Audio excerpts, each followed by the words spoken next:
ಎಲ್ರಿಗೂ ನಮಸ್ಕಾರ. Welcome back to ಶಾರುಸುಧನ ಕಿಚನ್. ನಾನು ಇವತ್ತು ನಿಮಗೆ ಬೆಳಗಿನ ತಿಂಡಿಗೆ ರುಚಿಯಾಗಿ ಮತ್ತು ಆರೋಗ್ಯವಾಗಿರುವಂತಹ ತರಕಾರಿ ಉಪ್ಪಿಟ್ಟನ್ನ ಹೇಗೆ ಮಾಡ್ಕೊಳ್ಳೋದು ಅಂತ ವಿಡಿಯೋನ ಶೇರ್ ಮಾಡ್ಕೊಳ್ತಾ ಇದ್ದೀನಿ. ತುಂಬಾ ಟೇಸ್ಟಿಯಾಗಿರುತ್ತೆ. ಒಂದ್ಸಲ ಈ ರೀತಿಯಾಗಿ ಟ್ರೈ ಮಾಡಿ ನೋಡಿ. ಮೊದಲಿಗೆ ಒಲೆ ಮೇಲೆ ಒಂದು ಬಾಣಲಿನ ಇಟ್ಕೊಂಡು 1 ಕಪ್ಪಷ್ಟು ರವೆನ ಸೇರಿಸ್ಕೊಳ್ತಾ ಇದ್ದೀನಿ. ಈ ರವೆನ ಮೀಡಿಯಂ ಹೀಟ್ನಲ್ಲಿ ಒಂದು 10ರಿಂದ 15 ನಿಮಿಷ ಚೆನ್ನಾಗಿ ಹುರ್ಕೊಳ್ಬೇಕಾಗುತ್ತೆ. ರವೆನ ಎಷ್ಟು ಚೆನ್ನಾಗಿ ಹುರ್ಕೊಳ್ತೀವೋ ಈ ಉಪ್ಪಿಟ್ಟು ಅಷ್ಟೇ ಉದ್ದುದ್ರಾಗಿ ಟೇಸ್ಟಿಯಾಗಿ ಬರುತ್ತೆ. ಯಾರಾದರೂ ಹೊಸದಾಗಿ ನಮ್ಮ ವಿಡಿಯೋನ ನೋಡ್ತಾ ಇದ್ದರೆ ನಮ್ಮ ಚಾನಲ್ನ ಸಬ್ಸ್ಕ್ರೈಬ್ ಮಾಡಿಕೊಂಡು ಸಪೋರ್ಟ್ ಮಾಡಿ. ನೀವು ಇವಾಗ ನೋಡ್ತಾ ಇರ್ಬೋದು ರವೆನ ಚೆನ್ನಾಗಿ ಹುರ್ಕೊಂಡಿದ್ದಾದಮೇಲೆ ಇದನ್ನು ಒಂದು ಕಡೆ ಎತ್ತಿಟ್ಕೊಳ್ಳೋಣ. ಪುನಃ ಅದೇ ಬಾಣಲಿಗೆ 2ರಿಂದ 3 ಟೇಬಲ್ ಸ್ಪೂನಷ್ಟು ಆಯಿಲ್ನ ಸೇರಿಸ್ಕೊಂಡಿದ್ದೀನಿ. ಉಪ್ಪಿಟ್ಟಿಗೆ ಸ್ವಲ್ಪ ಆಯಿಲ್ನ ಜಾಸ್ತಿನೇ ಸೇರಿಸ್ಕೊಳ್ಳಿ, ತುಂಬಾ ಚೆನ್ನಾಗಿರುತ್ತೆ. ಆಯಿಲ್ ಬಿಸಿಯಾಗಿದ್ದಾದಮೇಲೆ 1/4 ಟೀ ಸ್ಪೂನಷ್ಟು ಸಾಸಿವೆ ಹಾಗೆ 1 ಟೇಬಲ್ ಸ್ಪೂನಷ್ಟು ಕಡಲೆಬೇಳೆನ ಸೇರಿಸ್ಕೊಳ್ತಾ ಇದ್ದೀನಿ. ನೀವು ಇದ್ರ ಜೊತೆಗೆ ಕಡಲೆ ಬೀಜ, ಉದ್ದಿನಬೇಳೆನ ಕೂಡ ಸೇರಿಸ್ಕೊಳ್ಬೋದು. ಈ ಕಡಲೆಬೇಳೆನ ಸ್ವಲ್ಪ ಲೈಟ್ ಬ್ರೌನ್ ಆಗೋವರೆಗೂ ಚೆನ್ನಾಗಿ ಫ್ರೈ ಮಾಡ್ಕೊಳ್ಳೋಣ. ನೀವು ಇವಾಗ ನೋಡ್ತಾ ಇರ್ಬೋದು ಕಡಲೆಬೇಳೆ ಸ್ವಲ್ಪ ಲೈಟ್ ಬ್ರೌನ್ ಆಗಿದೆ. ಈ ಟೈಮಲ್ಲಿ ಒಂದು ಮೀಡಿಯಂ ಸೈಜ್ ಈರುಳ್ಳಿನ ಸೇರಿಸ್ಕೊಳ್ತಾ ಇದ್ದೀನಿ. ಹಾಗೆ ಸ್ವಲ್ಪ ಕರಿಬೇವಿನ ಸೊಪ್ಪು ಹಾಗೆ 2 ಹಸಿರು ಮೆಣಸಿನ್ಕಾಯಿನ ಕೂಡ ಸೇರಿಸ್ಕೊಳ್ತಾ ಇದ್ದೀನಿ.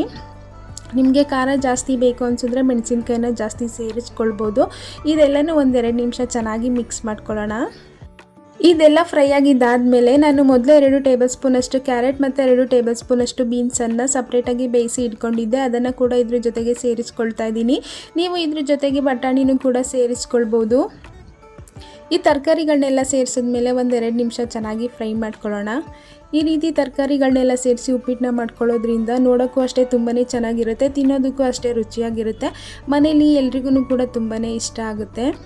ಹಾಗೆಯೇ ಇದ್ರ ಜೊತೆಗೆ ನೀವು ತುರಿದಿರುವಂಥ ಶುಂಠಿನ ಕೂಡ ಸೇರಿಸ್ಕೊಳ್ಬೋದು ಅಥವಾ ಸಬ್ಸಿಗೆ ಸೊಪ್ಪನ್ನು ಕೂಡ ಸಣ್ಣದಾಗಿ ಕಟ್ ಮಾಡಿ ಸೇರಿಸ್ಕೊಳ್ಬೋದು. ತುಂಬಾ ಟೇಸ್ಟಿಯಾಗಿರುತ್ತೆ.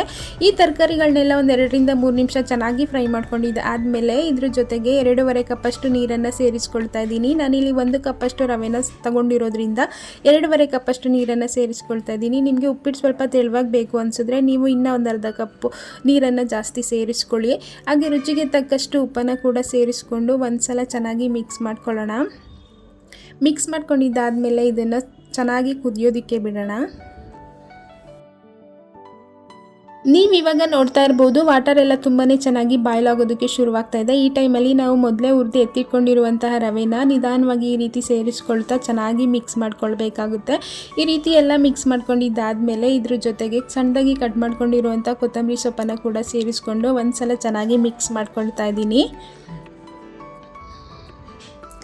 ಈ ರೀತಿ ಎಲ್ಲನೂ ಚೆನ್ನಾಗಿ ಮಿಕ್ಸ್ ಮಾಡ್ಕೊಂಡಿದ್ದು ಆದಮೇಲೆ ಮುಚ್ಚಳನ ಮುಚ್ಚಿ 2 ನಿಮಿಷ ಲೋ ಫ್ಲೇಮಲ್ಲಿ ಕುಕ್ ಮಾಡ್ಕೊಳ್ಳೋಣ.